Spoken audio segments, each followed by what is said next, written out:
Welcome to today's bite-sized training video where we'll be covering the concept of the 5 whys of lean. So that by the end of this session, you should have a good understanding of what we mean when we say a 5 why analysis, and also when and why you would utilize one during a change project. What do we mean when we say the 5 whys? Let's start exploring this a little bit further. So the slide 5 is a bit of a root cause analysis tool that can be likened to the annoying child approach. It's simplistic but effective, and it's a method that helps you to basically drill down into the true root causes of problems by exploring, well, actually what caused this problem to manifest in the first place.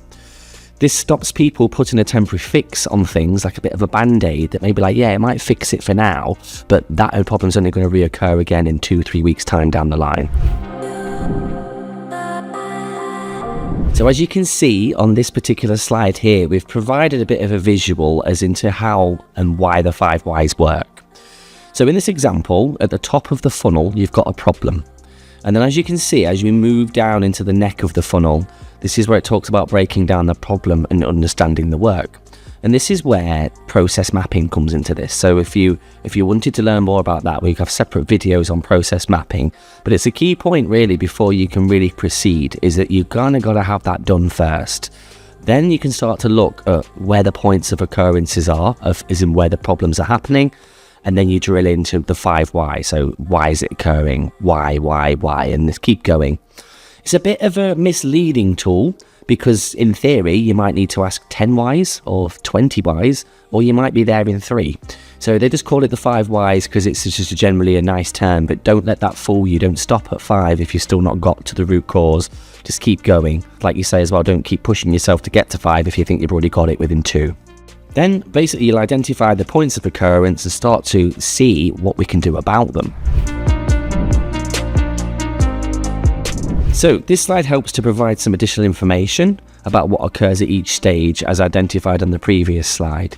So again, you can see it is a bit more of a detailed visual, exactly the same kind of setup, but it gives you more here. So at the start, grasp the situation. What is the actual problem in performance? And then it moves down to, get out on the Gemba, which is another video that we've got about, if you're not too sure what Gemba is. They all see that they all link quite nicely. It's talking about getting the facts right first, going to see for yourself, analysing the variation. Don't just assume that you've seen it once and you understand what's happening. It might be on any given different day that other things are contributing in, so you might need a couple of visits. Then also determine the root cause of the problem. And then at the bottom, as you can see, it talks about adding countermeasures in. And we're going to go through an example in just a moment. So if you're feeling a little bit vague about this at the moment, I could understand, but we'll get a bit more detail in soon. Remember, you might need to ask 10 times, only 2 times, but getting on the Gemba is the start, and it's the first point in really trying to understand work as done. So what we've got here is an example for you on slide 7 of the 5 whys, and this links into a problem of that an electric mixer has stopped working. So this could be any product electrical, it could be like a printer, anything along them lines. So the first question is why? The motor power in the mixer isn't running, and then you ask why, and it's because a fuse was broken. Why?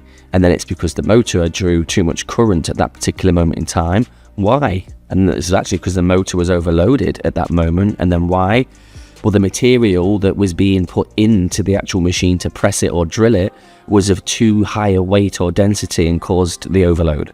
So you can see actually if we had some parameters then at the start about what are the acceptable weights and thicknesses of materials for this machine, it would help to stop that problem being caused in the first place. So here's an example of a template that can also be filled out whilst using the 5 whys approach and exploring the problem.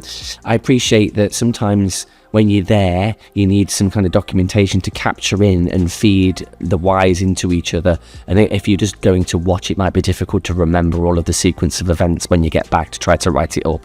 So this is quite useful just to start to plug in each little contributing why as you go. And it might be that you really need to go and ask some of the staff that do the job too, because standing from an external point of view, there might be other factors into the left and right of what's happening that are causing it that are not immediately visible. but it might be something in the system, for example, or the way that the appointments are booked, or the admin approach that you're not seeing, but it's contributing in. So you can copy this template, and you can also add in as many more whys as you need there until you've got as many as you need for your actual process that you're exploring. And it's just a case of just applying it then, and it links very nicely into the root cause analysis fishbone diagram, and they can be used in conjunction with each other. So again, it helps you just to delve in that little bit more as into why and why. Because if we went into the example that we've just looked at when we was looking at the motor, it might be that we stopped at, the fuse was broken, and we just replaced the fuse, and then 3 weeks later the fuse blows again. And you could find that we're constantly in that little cycle at the start of replacing a fuse and then waiting for it to blow, replacing it. But this is actually helping you to understand the whole reasons to why, and to put mitigation in this place at the start. If you have any questions in relation to the 5 whys, please reach out to the Leadership and Improvement team on the email address enclosed on the slide, and we'll be happy to support your journey, as well as support you with any 5 why explorations that you may be wanting to undertake. So also enclosed is some information regarding other programs available.